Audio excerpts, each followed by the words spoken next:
The year is 1869. The air in Red Creek, Wyoming, hung thick with the dust of the arid plains and the unspoken tension of a town on edge. For the past 2 months, 3 men had vanished without a trace, all within weeks of their weddings. They were all respectable men, newly married to the most sought-after women in the territory, the Miller sisters. Detective Thomas Blackwood, a man as weathered as the landscape he patrolled, sat in his cramped office, the scent of stale coffee and ink filling the room. He was a man of logic and grim determination, his face a roadmap of a life spent chasing shadows. A new client, Silas Miller, the sister's younger brother, sat across from him, fidgeting with a worn leather pouch. Silas's eyes, wide with a mixture of fear and confusion, darted around the room as if expecting to see a ghost. "I don't know what to think, Mr. Blackwood," Silas stammered, his voice barely a whisper. "My sisters, they're good women. Quiet, yes, but kind. And yet, this is madness." Thomas leaned forward, his elbows on the cluttered desk. "Tell me everything from the beginning. Every detail, no matter how small." Silas recounted the story of his sisters, Clara and Eleanor. They were well known for their beauty and reclusiveness. They had lived with their ailing mother on the outskirts of town, rarely venturing into Red Creek except for supplies. But a year ago, their mother passed, and the sisters seemed to change. They became more open, more available. First came Edward Thornton, a young cattle rancher. He married Eleanor Miller in a quiet ceremony at the town church. A week later, he was gone. His ranch was found abandoned, his horses still in the stable, but no sign of him. The town gossiped, claiming he simply left for greener pastures. But Thomas knew better. A man doesn't abandon a thriving ranch and a new bride without a reason. Then came Samuel Jenkins, a blacksmith known for his jovial nature. He married Clara Miller.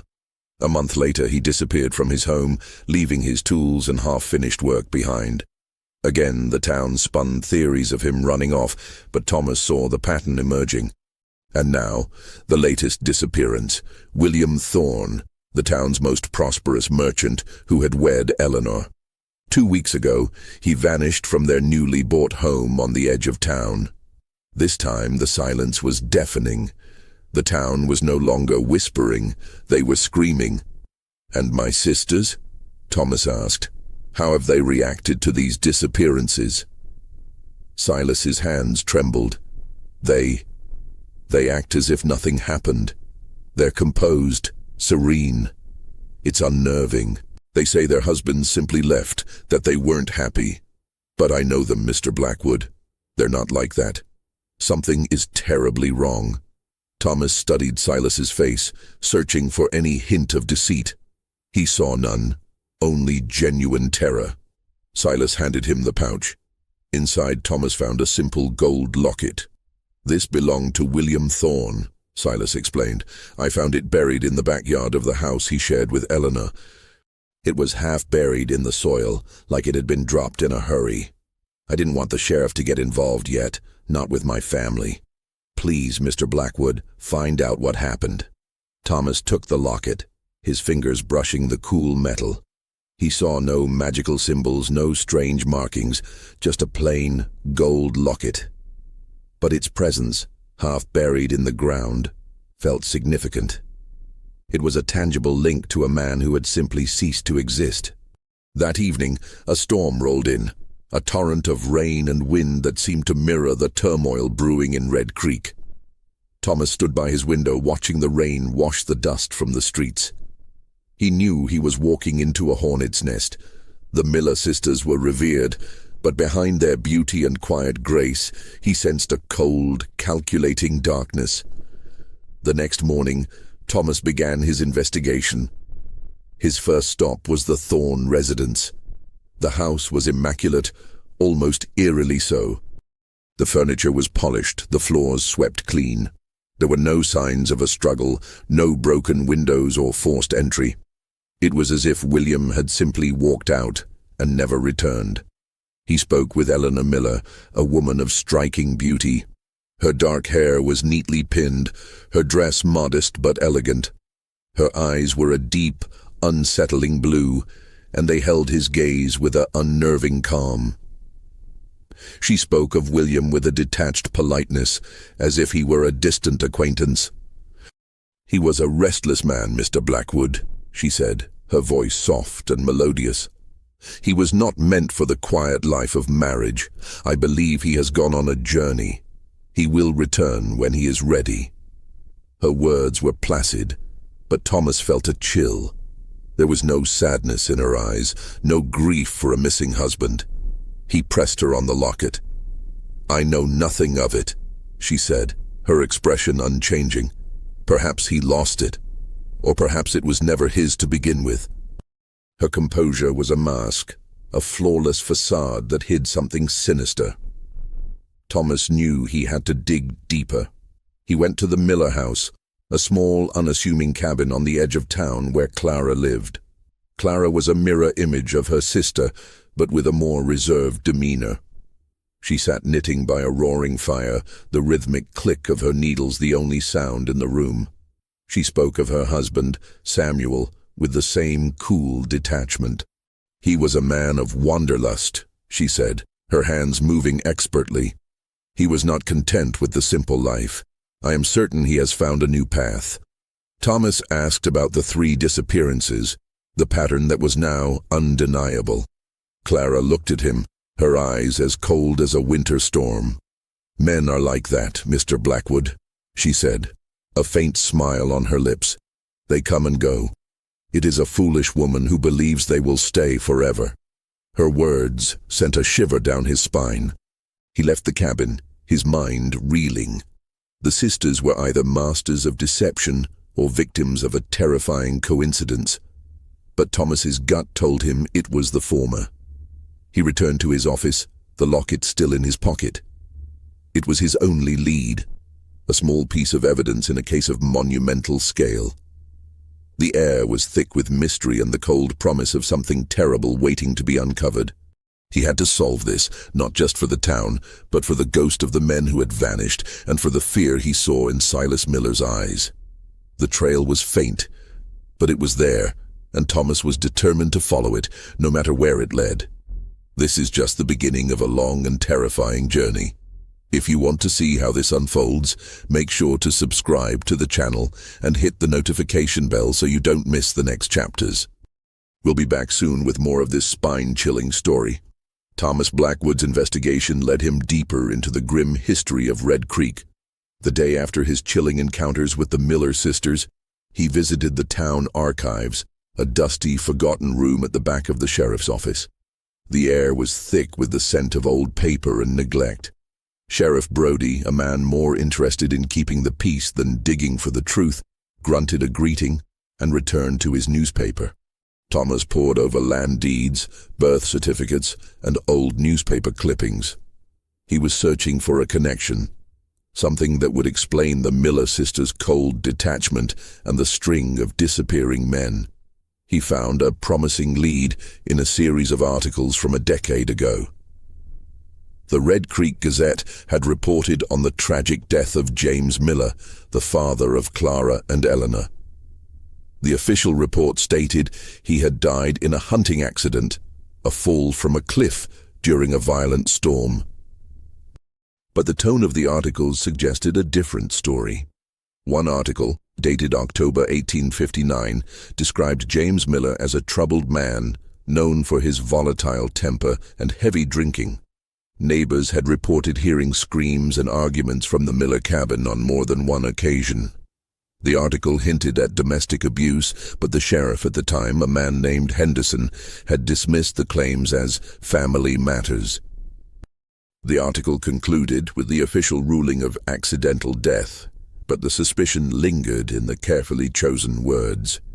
Thomas also found a small, almost hidden notice from a few months after the father's death. It detailed the sale of a small piece of land belonging to the Millers. The buyer was a man named Elias Thorne, a wealthy rancher who owned a sprawling property adjacent to the Millers' land. A note in the margin, written in Sheriff Henderson's spidery handwriting, indicated that the sale had been a forced settlement to cover legal fees and debts. Elias Thorne was the father of William Thorne, the most recent missing groom. A chilling thought took root in Thomas's mind. Was this a coincidence, or was it a pattern of revenge spanning a decade? He decided to investigate the Miller family's property. The cabin stood a few miles outside of town, nestled against a ridge. It was small and rustic, but well kept. Thomas circled the property, his boots crunching on the dry leaves. He found a small, overgrown cemetery plot behind the house. 3 headstones stood side by side, one for the mother, one for James Miller, and a third, unmarked grave. It was overgrown with weeds, as if it had been deliberately forgotten. He returned to the Thorne house, where he had found the locket. He wanted to re-examine the backyard, this time with a more focused eye. The rain from the previous night had softened the soil, making it easier to dig. Using a small trowel, he carefully unearthed the area where Silas had found the locket. He found nothing else of note, but as he examined the soil more closely, he noticed a faint, almost invisible trail of disturbances leading from the spot where the locket was found towards a small, dilapidated shed at the back of the property. The shed was locked with a heavy padlock. Thomas tried to open it, but it was sturdy. He looked for a window, a loose board, anything. He found a small gap in the planks on the side of the shed. Peeking through, he could make out the shapes of various tools and equipment, but his eyes were drawn to a faint, dark stain on the wooden floor. It was in the corner near a large pile of burlap sacks. The stain was dark and old, but it had a faint reddish hue. Thomas's heart pounded. He had to get inside. He returned to the Thorne house and spoke with a neighbor, an elderly woman named Martha. She was a gossip, but her information was often a mix of fact and fiction. Thomas had to sort through her tall tales to find the kernel of truth. "Oh, those sisters," Martha said, her voice dropping to a conspiratorial whisper. "They're as strange as they come, always so quiet. But I remember when their father died. The whole town was abuzz. He was a brute, that one. Abused his family, they say. And then he just fell off a cliff. A real convenient accident, if you ask me." "And the Thorne family?"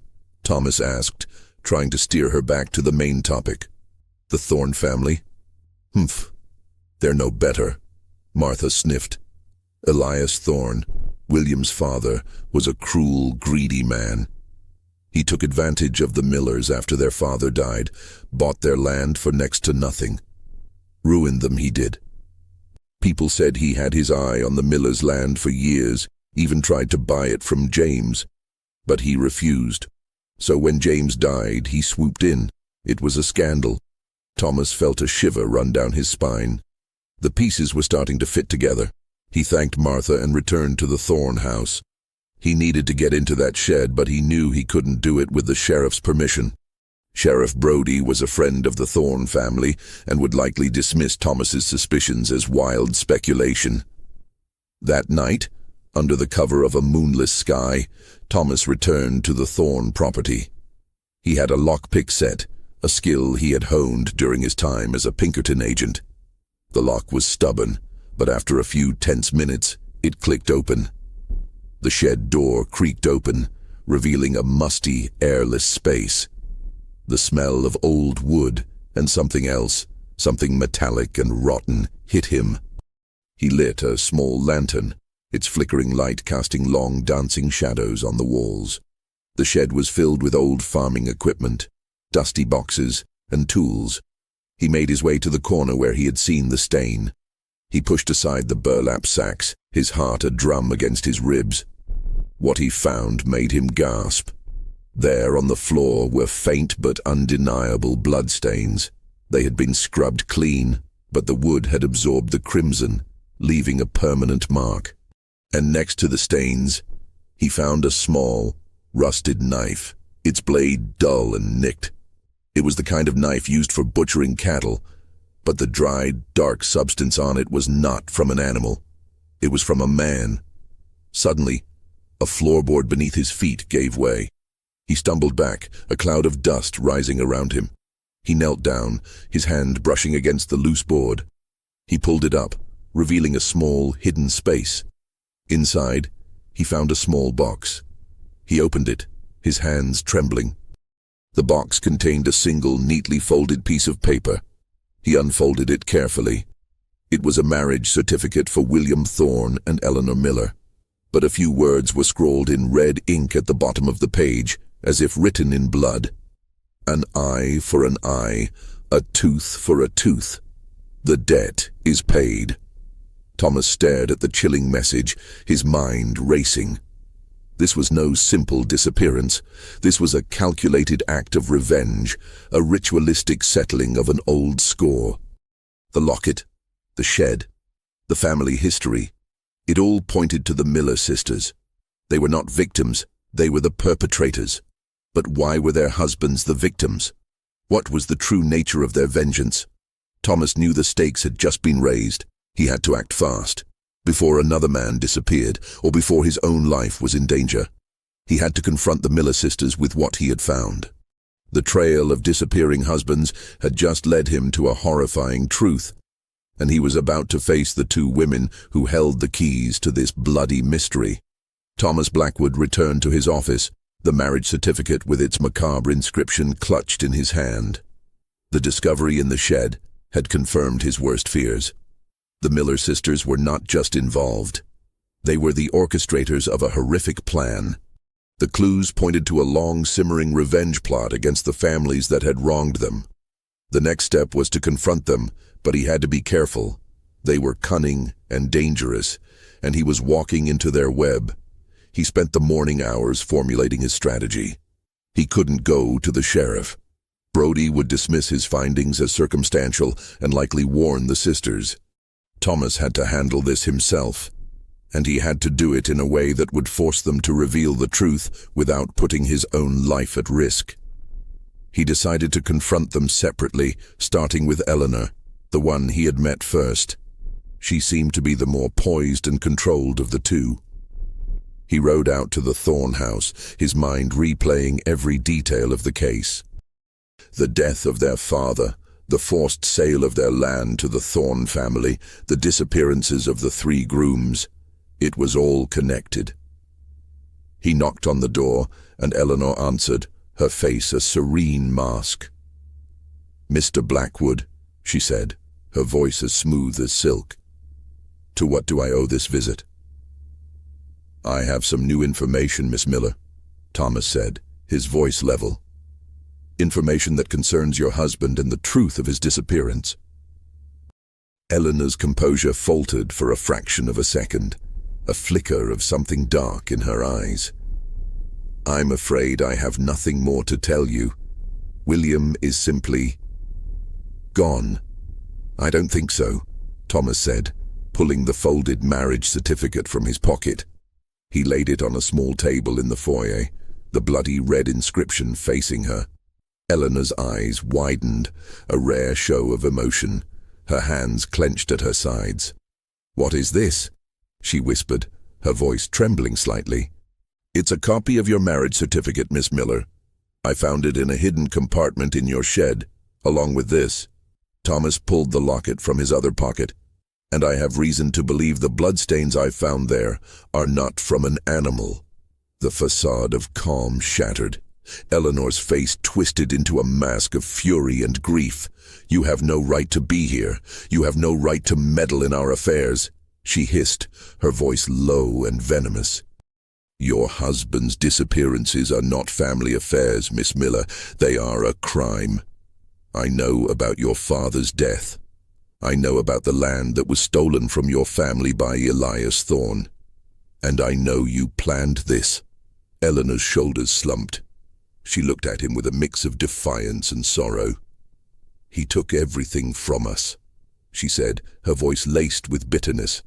"That man, Elias Thorne, he ruined us. After our father died. He was a monster, yes, but he was our father. And that man, He took our home, our dignity. He left us with nothing. So you married his son to take your revenge?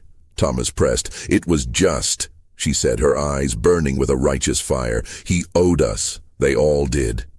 Thomas's heart sank. They? Who else, Eleanor? Who else was part of this? Eleanor didn't answer. Her face returned to its stony mask, the moment of vulnerability gone.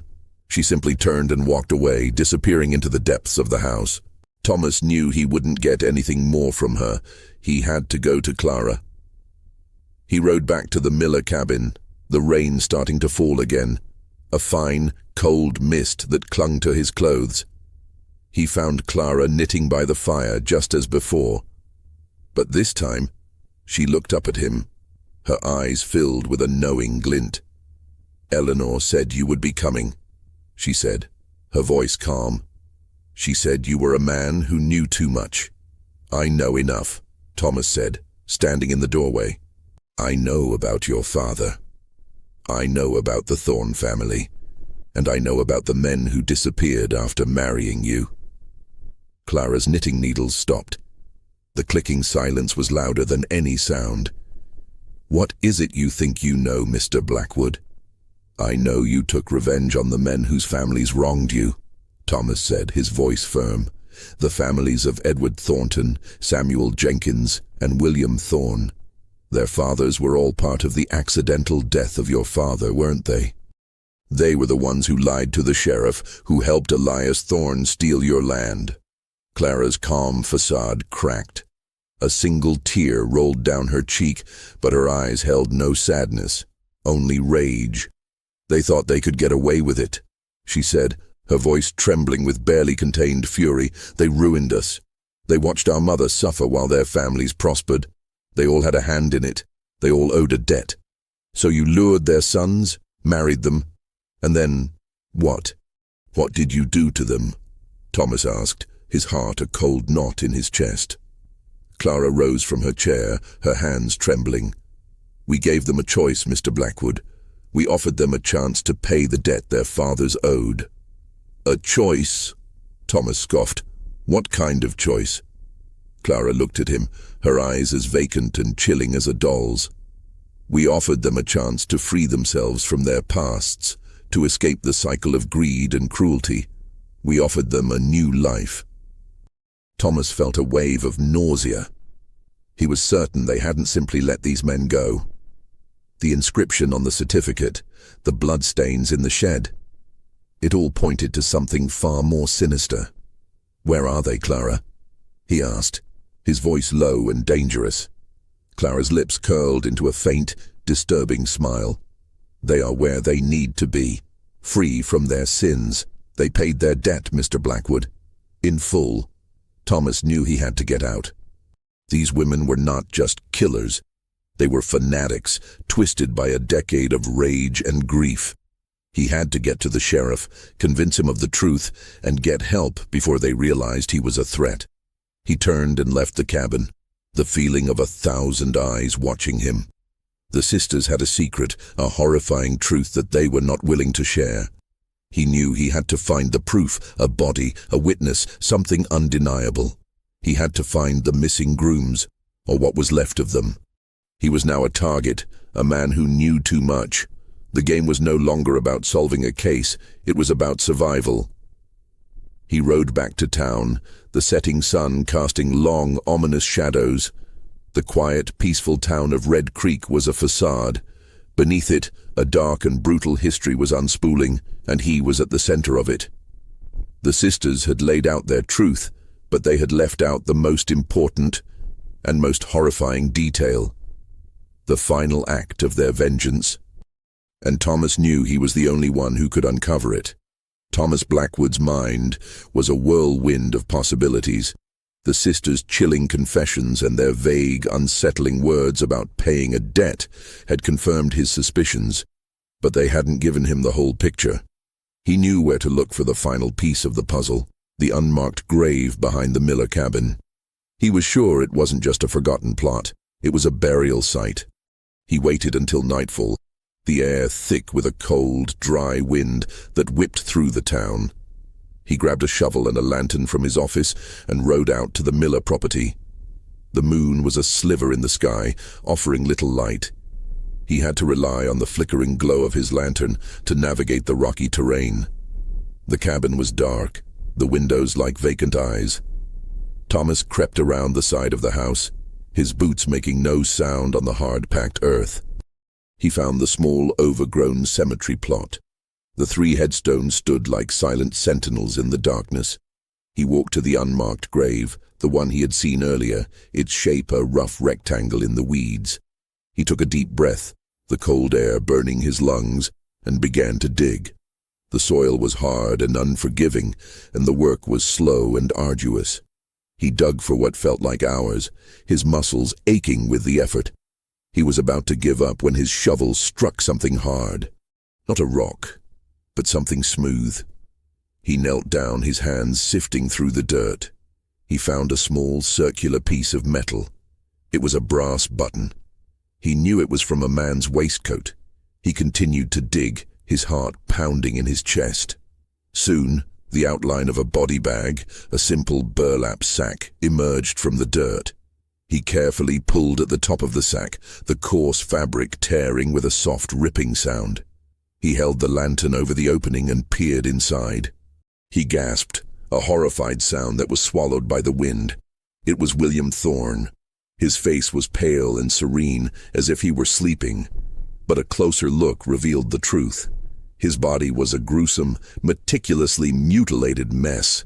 His fingers had been severed at the knuckles, and his eyes had been gouged out. His mouth was stitched shut with a thick, rough thread. The same meticulous savagery was applied to his body. It was a ritualistic act of revenge, a monstrous and methodical display of hate. Thomas stumbled back, a wave of nausea washing over him. This wasn't just murder. This was a message. This was a statement. The sisters were not just killing these men. They were destroying them, piece by agonizing piece. The debt was not just their lives, it was their bodies, their identities, their very essence. He had to find the others. He looked around the small plot. There were other spots of disturbed earth, other overgrown rectangular shapes in the weeds. He moved to the one closest to William's grave and began to dig again, his hands shaking. It was Samuel Jenkins. His body was also mutilated in the same way, but with a different focus. His ears and tongue had been removed. His chest was covered in a series of intricate, painful-looking scars that looked like a crude amateur tattoo. The debt he paid was his ability to hear and speak. The 3rd grave was Edward Thornton. His body was mangled and twisted, as if his bones had been broken and then rearranged. His ankles and wrists were tied together with a length of rope. His body was contorted into a grotesque, inhuman shape. The debt he paid was his freedom of movement. Thomas stood over the 3 graves, the cold, wet soil clinging to his boots. He felt a profound sense of dread and horror. The sisters were not just murderers, they were monsters. They had taken their revenge not just on the men, but on the families, the legacies, and the very concept of marriage and love. The honeymoons were not just bloody. They were ritualistic acts of mutilation and destruction. He knew he couldn't hide this. He had to go to Sheriff Brody. He had to get help, not just to arrest the sisters, but to bring justice to the families of these men.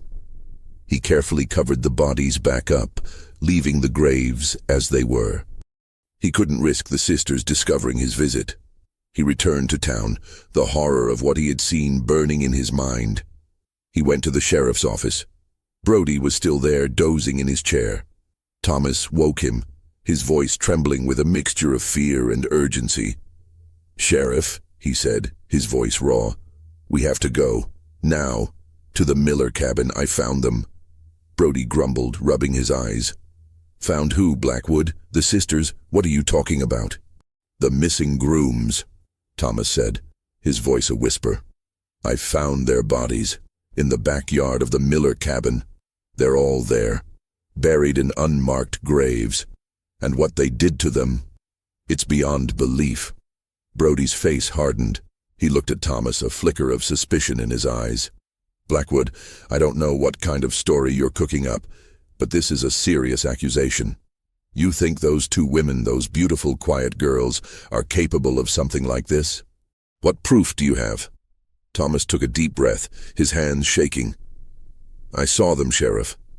I saw their bodies. They've been mutilated. It's a gruesome sight."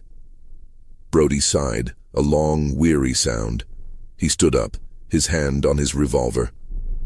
"All right, Blackwood, I'll go with you.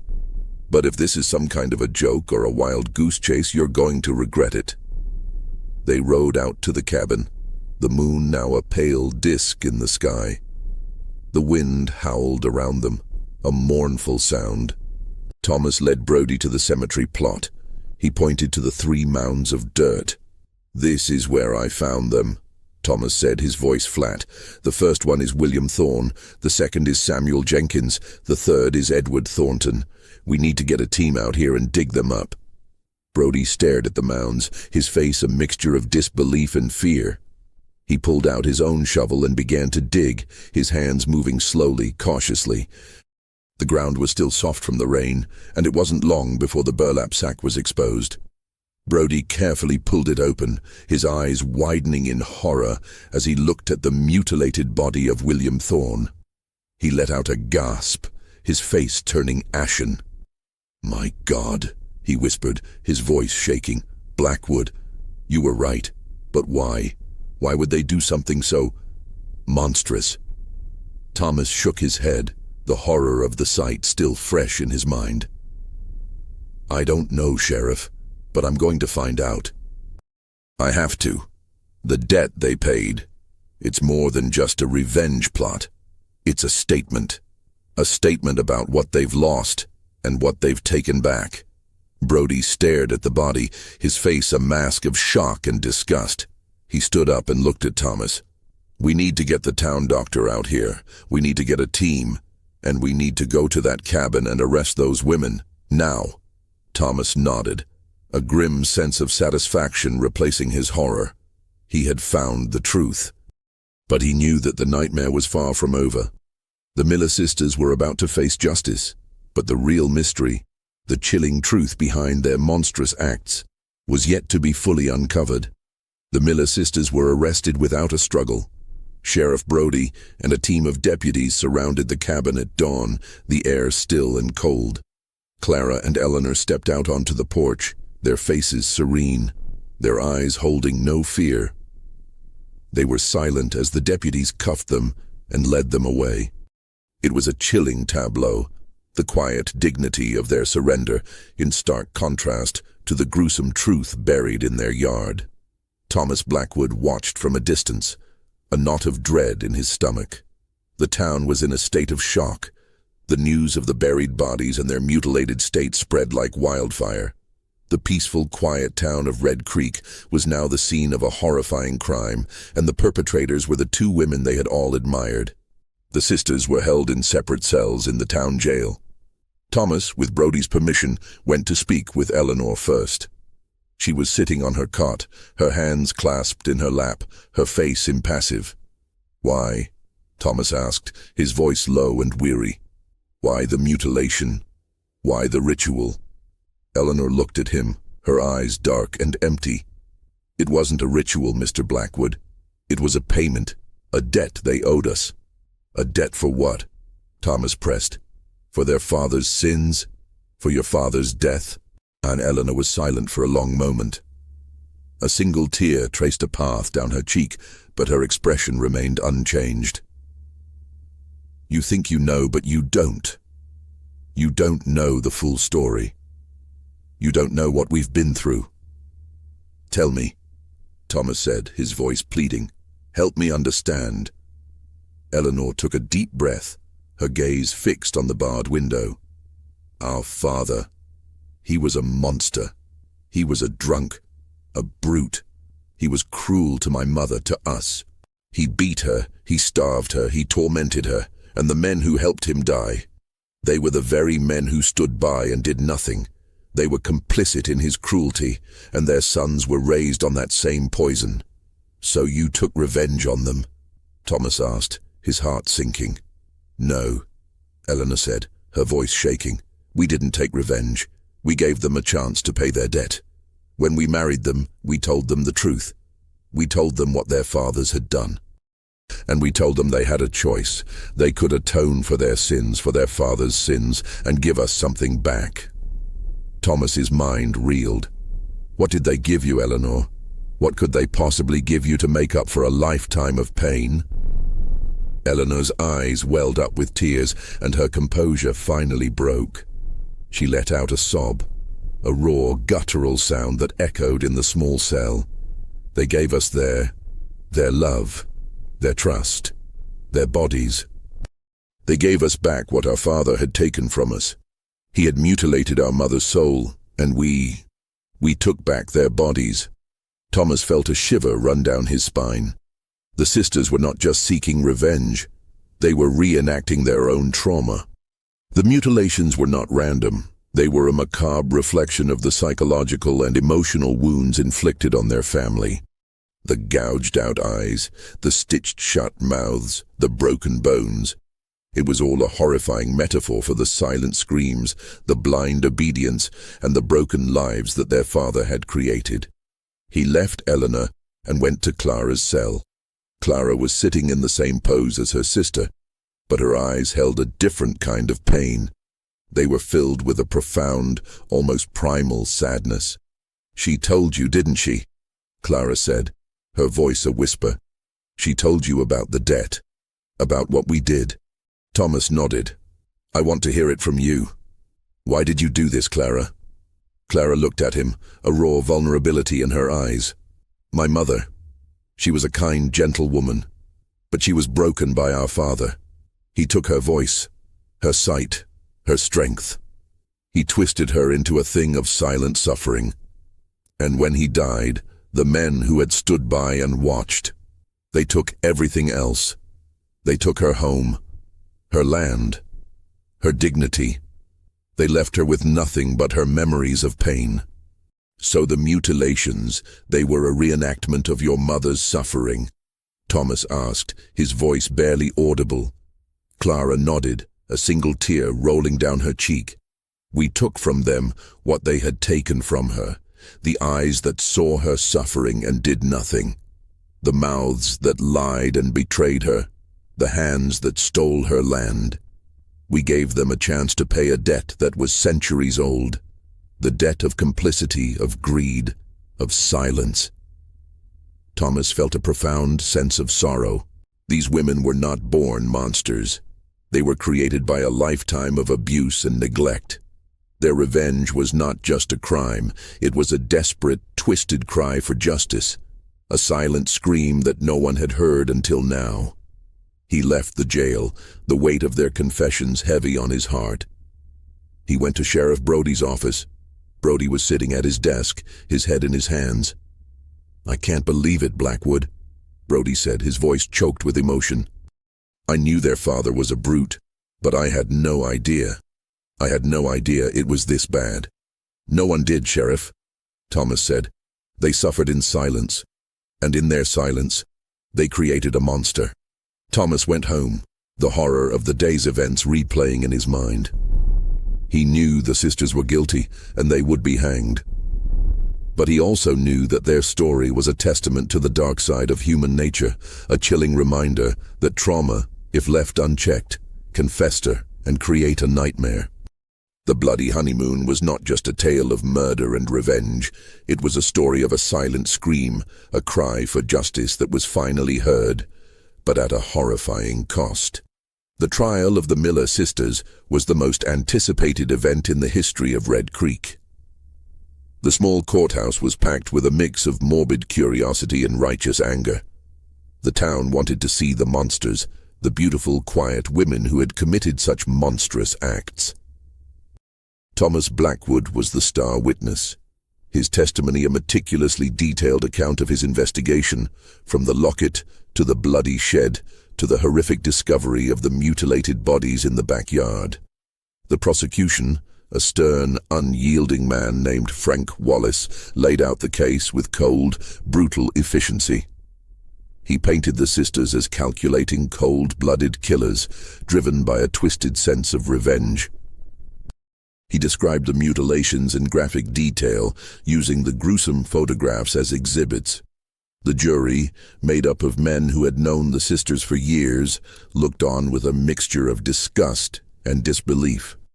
The defense, a young, inexperienced lawyer from a neighboring town, was outmatched from the start. He tried to argue for a plea of insanity, citing the psychological trauma the sisters had endured.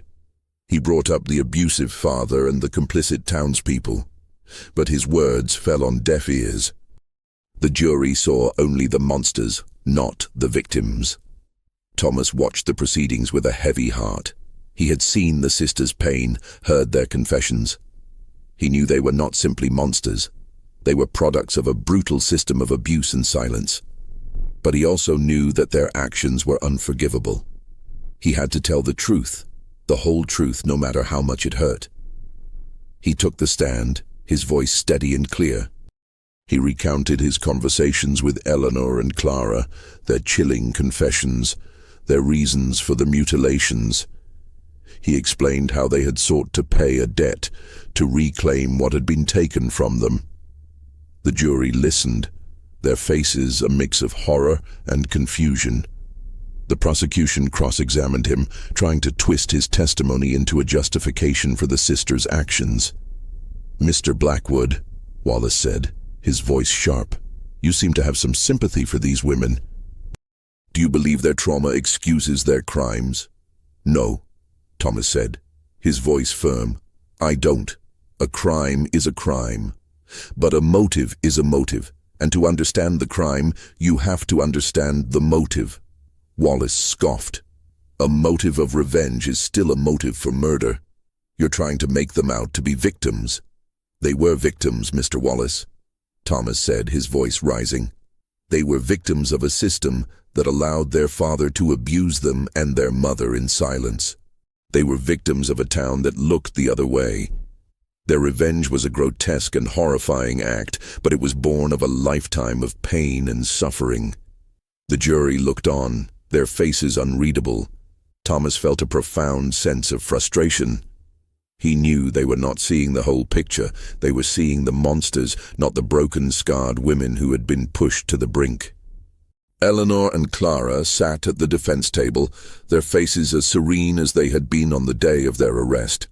They showed no emotion as the prosecution detailed their crimes, as the jury listened with open mouths. It was as if they had already accepted their fate. They had paid their debt, and now they were ready to pay the price. The trial lasted for 2 weeks. The town was buzzing with gossip and speculation. Some people believed the sisters were possessed by a demon.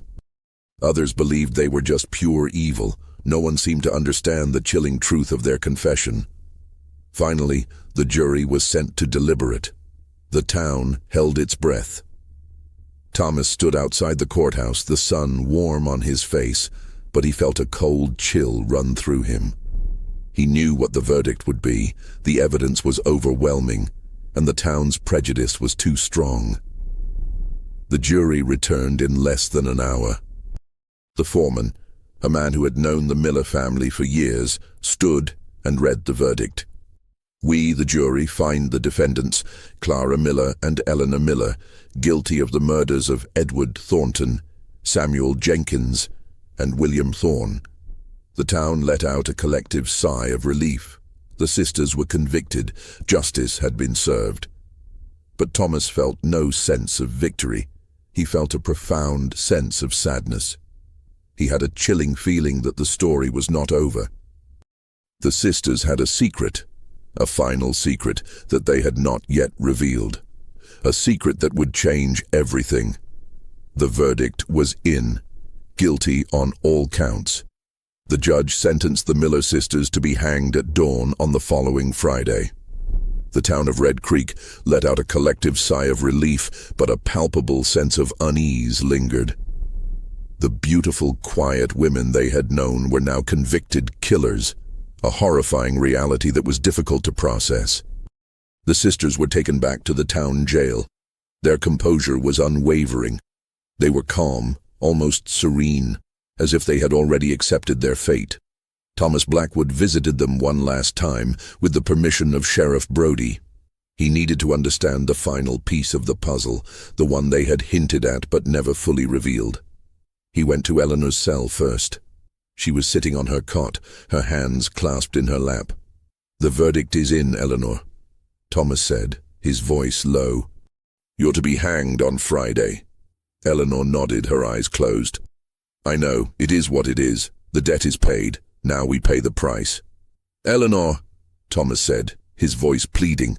"There's something I don't understand. Something you didn't tell me. Something about the debt." What was the final revelation? Eleanor opened her eyes, a faint sad smile on her lips. "You found the bodies. You found the mutilations. But you didn't understand the reason. It wasn't just revenge, Mr. Blackwood. It was a cleansing. A new beginning." Thomas's mind raced. "A new beginning? What do you mean?" Eleanor leaned forward, her voice a whisper.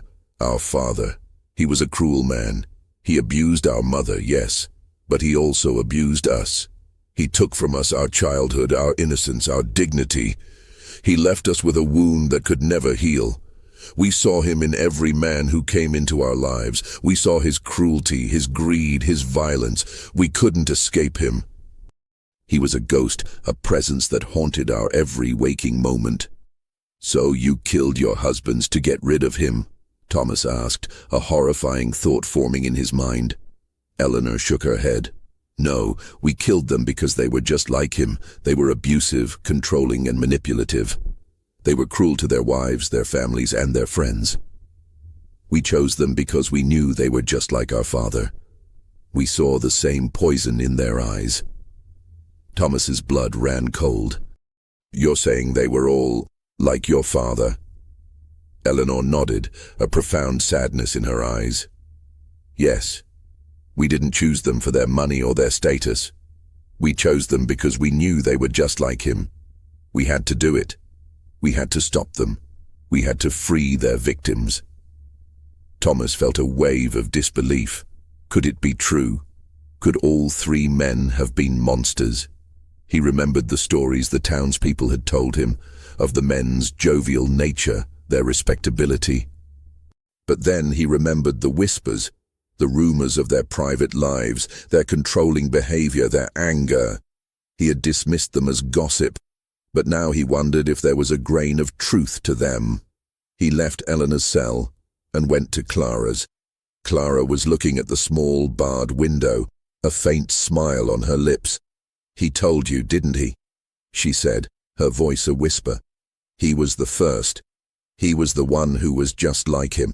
"Who was the first, Clara?" Thomas asked. "Edward Thornton," she said, "the cattle rancher. He was a brute. He beat his wife, he abused his children. He was just like our father. And the others, they were the same. Samuel Jenkins, the blacksmith, he was a con artist. He stole from his customers.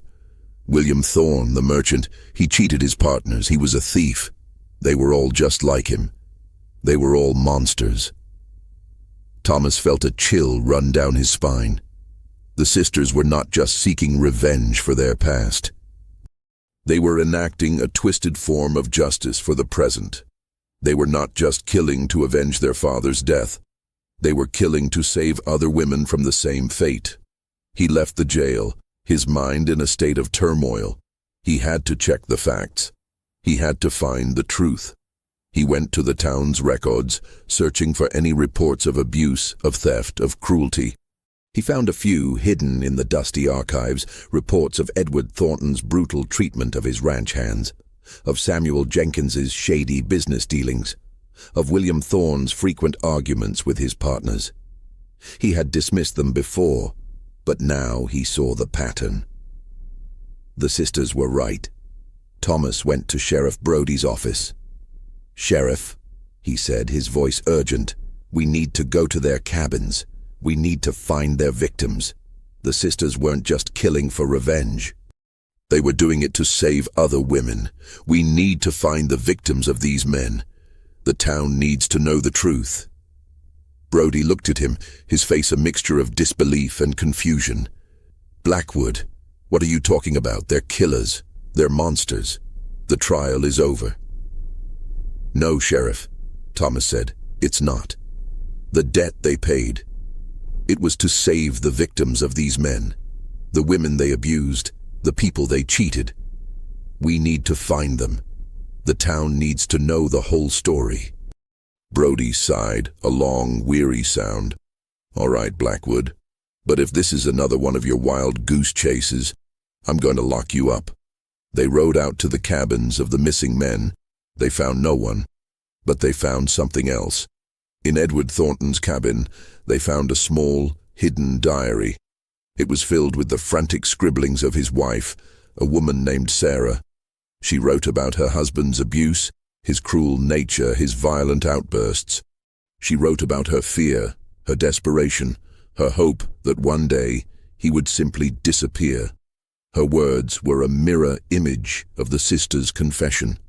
In Samuel Jenkins's cabin, they found a stack of forged documents hidden in a loose floorboard. He had been stealing from his customers, cheating them out of their money. And in William Thorne's cabin, they found a small hidden room filled with stolen goods, a testament to his greed and his deceit. The town was in a state of shock. The respectable men they had known were not what they seemed. They were monsters, just like the sisters had said. The sisters were not just killers, they were avenging angels. But it was too late.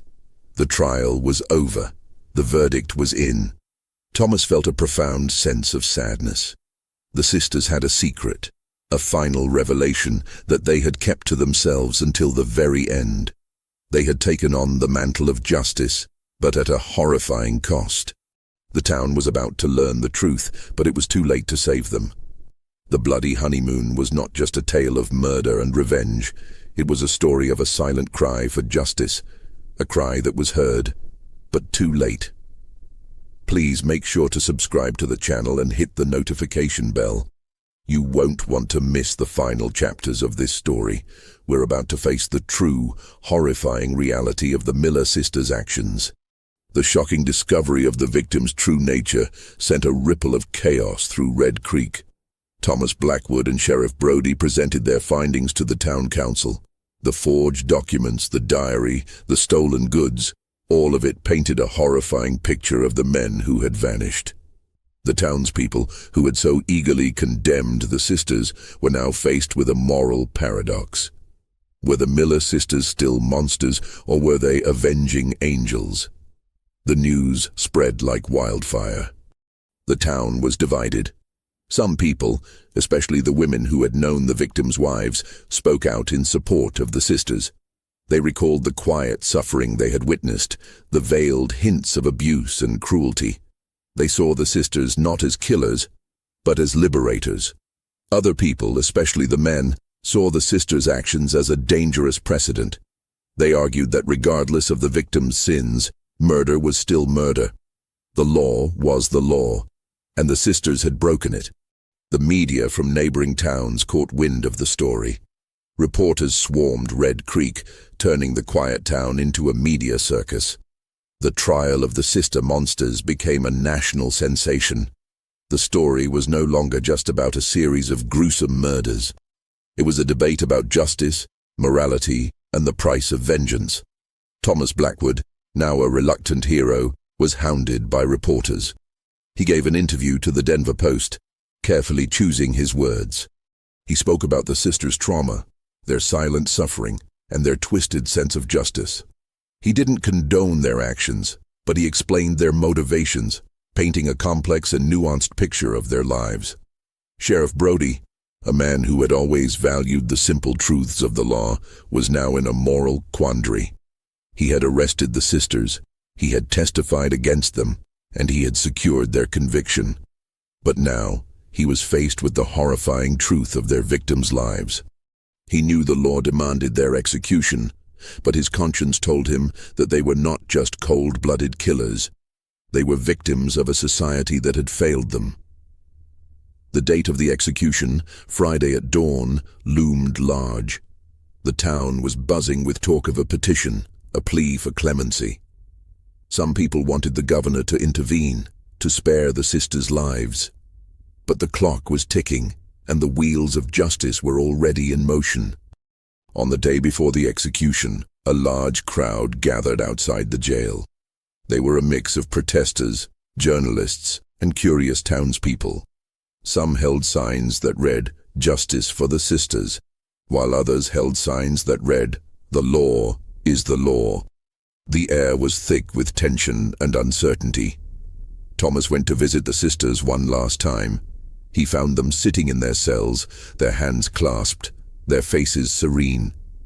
They were not afraid. They had come to terms with their fate. "The town knows, Clara," Thomas said. "They know about the men. They know you were right." Clara smiled, a faint, sad smile. "It doesn't matter, Mr. Blackwood. We did what we had to do.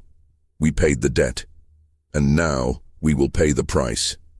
"It's not fair," Thomas said, his voice thick with emotion. "You're not just murderers. You're something more."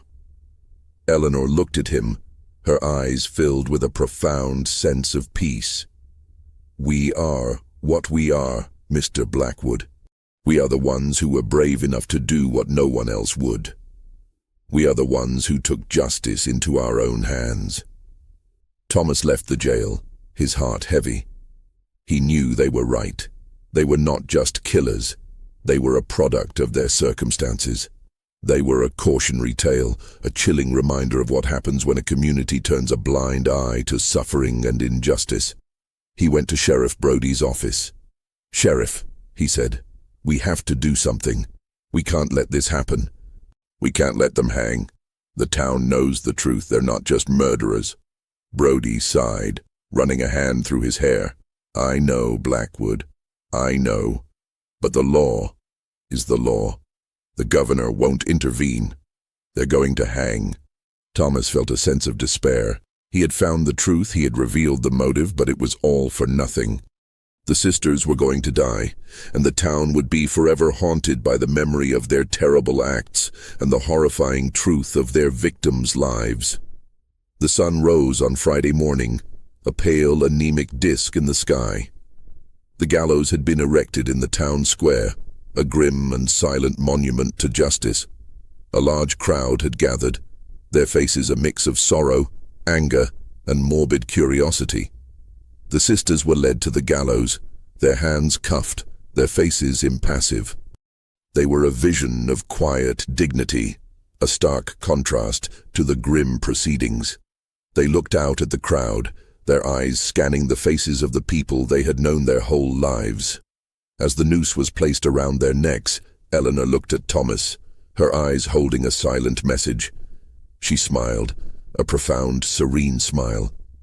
It was a smile of peace, a smile of a woman who had finally found justice, even if it meant her own death. The trapdoor sprung open, and the two sisters dropped. The crowd was silent for a long, tense moment, the only sound the creak of the rope. And then, a collective gasp.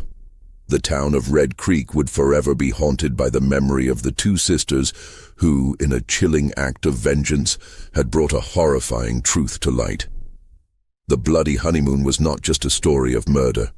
It was a story of a silent scream, a cry for justice, and a tragic reminder that the price of vengeance is always paid in blood. The execution of the Miller sisters cast a long, dark shadow over Red Creek. The town was forever changed. The peaceful, quiet community was now haunted by the memory of the two women who, in a chilling act of vengeance, had brought a horrifying truth to light.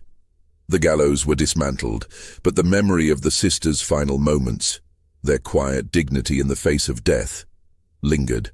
Thomas Blackwood, no longer a private detective, was a changed man. The case had left an indelible mark on his soul. He had seen the darkest side of human nature, the horrors that a lifetime of abuse and silence could create. He had found the truth, but it had come at a heavy cost. He left Red Creek, the town too full of ghosts and grim memories. He traveled for months, a restless soul haunted by the faces of the Miller sisters.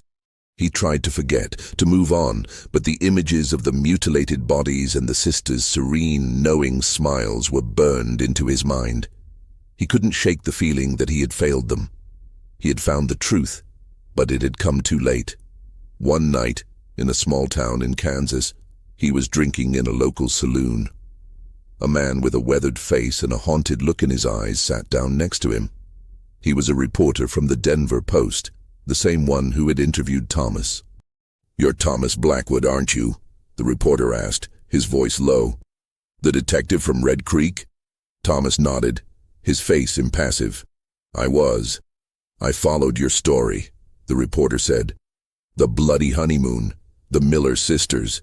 It's the most chilling story I've ever covered. The truth about the victims. It's a testament to the darkness that can hide beneath a polished surface." "It is," Thomas said, taking a long sip of his whiskey. "A darkness we all share." The reporter looked at him, a flicker of understanding in his eyes. "You feel like you failed them, don't you? You found the truth, but it was too late to save them." Thomas didn't answer. He didn't have to. The reporter understood. He knew the heavy burden of a truth that came too late. The story of the Miller sisters became a legend, a cautionary tale passed down from generation to generation. It was a story of a silent scream, a cry for justice that was heard, but too late. It was a story of two women who, in a twisted act of vengeance, had exposed the hypocrisy and darkness of their community. Years passed. Thomas Blackwood, now an old man, settled in a small, quiet town in Arizona. He was no longer a detective. He was a man who had seen too much, a man who had paid the price of a horrifying truth. He lived a quiet life, haunted by the ghosts of the past. He never forgot the Miller sisters. He never forgot their serene, knowing smiles, their quiet dignity in the face of death. He never forgot the horrifying truth they had revealed. They were not just killers. They were a product of their circumstances, a chilling reminder that abuse, if left unchecked, can fester and create a nightmare. One day he received a letter. It was from a woman he had never met, a woman who had read the newspaper articles about the case. She was the daughter of one of the missing men's victims, a woman who had been saved by the sisters' actions. She wrote to thank him for revealing the truth, for validating her mother's suffering, and for bringing a twisted form of justice to their lives. Thomas read the letter, tears welling up in his eyes. He had failed the sisters, but he had not failed their cause. He had brought the truth to light, and in doing so, he had given a voice to the silent victims of the men who had vanished. The Bloody Honeymoon was not just a story of a crime. It was a story of a quiet revolution, a chilling reminder that a silent cry for justice will always be heard, one way or another. The story of the Miller sisters ended in tragedy, but it left behind a legacy of a horrifying truth. The town of Red Creek would never be the same. It was a place where a horrifying truth had been buried for years, a truth that had finally been unearthed, but at a terrible cost. The Bloody Honeymoon was not just a historical event. It was a timeless cautionary tale, a grim reminder of the darkness that can hide beneath a polished surface. And Thomas Blackwood, the man who had uncovered the truth, was forever a part of it, a haunted soul living with the ghosts of the past. Decades have passed since the events that shook Red Creek to its core. The dusty plains of Wyoming have changed, but the legend of the Miller sisters has not. The town, once a symbol of quiet Americana, is now a tourist attraction, a place where people come to see the site of the Bloody Honeymoon. The old jail is now a museum. The cells where the sisters were held are filled with photographs and newspaper clippings. The Miller cabin, a silent monument to a horrifying past, stands on the outskirts of town, its windows like vacant eyes. Thomas Blackwood, now an old man, lived a quiet life in a small town in Arizona. He was a man who had seen too much, a man who had paid the price of a horrifying truth. He had found justice, but he had lost his innocence. He had given a voice to the silent victims, but he had lost his own peace. One day, a young woman, a journalist, came to his home. She had read his story, and she wanted to hear it from the man who had lived it. She was writing a book, a historical account of the Miller sisters' case, and she needed the final piece of the puzzle. Thomas, now frail and weary, agreed to talk. He recounted the story in detail, from the first disappearance to the final, horrifying confession. He spoke about the sisters' trauma, their silent suffering, and their twisted sense of justice. He spoke about the mutilated bodies, the hidden graves, the final tragic revelation. The young journalist listened, her eyes wide with a mix of horror and fascination. "So," she said, her voice a whisper, "the sisters were right. They were avenging angels. They were not just killers." Thomas nodded, a profound sadness in his eyes. They were both. They were monsters and they were victims. They were a product of their circumstances, a chilling reminder that a silent cry for justice will always be heard, one way or another. The journalist wrote her book, and it became a national bestseller. It was a harrowing, but ultimately human account of the Miller sisters' case. It was a story of a silent scream, a cry for justice, and a tragic reminder that the price of vengeance is always paid in blood. The book ended with a chilling final chapter, a story that Thomas Blackwood had never told before. It was the story of the last honeymoon. The story of the man who was about to marry the third sister, the one who had disappeared from the records. Thomas had always suspected there was a third sister, a third missing groom, but he had never found the evidence. Until now. The young journalist, in her research, had found a small, forgotten record in the state archives. It was a marriage certificate for a woman named Sarah Miller and a man named Henry Thompson. The date was a year after the last disappearance. The marriage certificate was found in a small remote town, a place that had no connection to the Miller family. Thomas, with the help of the journalist, investigated. They found no record of the man, no record of the woman. It was as if they had simply vanished from the face of the earth. But Thomas knew better. He knew they were part of the final honeymoon, the final act of vengeance. He found the truth in a forgotten newspaper clipping, a small, almost invisible notice in a dusty old paper. It was a story about a man who had gone missing on his honeymoon. His body was never found, and his new wife, Sarah Thompson, had simply vanished. Thomas felt a chill run down his spine. The Miller sisters were not just two, they were three. The vengeance was not just for their mother, it was for the third sister, the one who had also suffered in silence. The bloody honeymoon was not a story of two sisters, it was a story of three. A chilling reminder that a silent cry for justice will always be heard, one way or another. The book ended with a chilling epilogue. The young journalist, in her research, found a small, unmarked grave in a remote cemetery, in a remote town. It was the grave of a man named Henry Thompson. The grave was marked with a simple headstone, a grim reminder of a life that had ended in a horrifying way. The bloody honeymoon was over, but its legacy lived on. It was a story of a silent scream, a cry for justice, and a tragic reminder that the price of vengeance is always paid in blood. And Thomas Blackwood, the man who had uncovered the truth, was forever a part of it, a haunted soul living with the ghosts of the past. The story of the Miller sisters, a story of revenge, a story of justice, a story of a horrifying truth, was a story that would never be forgotten.